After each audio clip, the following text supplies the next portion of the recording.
अचानक असा आवाज आला झू आणि मला अक्षरशः झाड दिसलं असं पडताना. तर मी गॅस बंद करून लगेच खाली पळत आली धावत. मी गावावर होती तशीच पळत आली आणि आधी मी शोधत होती कोणाला लागलं तर नाही ना. मेन ते महत्त्व, कोणत्या माणसाच्या अंगावर पडलं की नाही. मी आमच्या गेटच्या एंटरच तिथे करते आणि त्या माणसाला असे उचलून घेऊन चालले होते.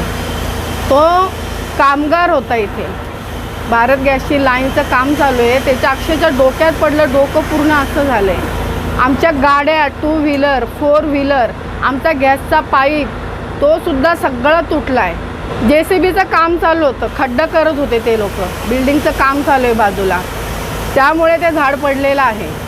कारण दिसतंय सर्वांना, ते मुळं पूर्ण अशी वर आली ती. सुशील तलरे जे आहे माझ्या हिशोबाने तेच आहेत आणि तिथे त्यांचे कोण सुपरवायझर वगैरे पण नव्हते. मी गेले तेव्हा ते नंतर आले आणि मी ऑफिसला पण गेले तर कोणच नव्हतं ऑफिसमध्ये आणि बाकीचे JCBवाला लगेच निघून गेला तो.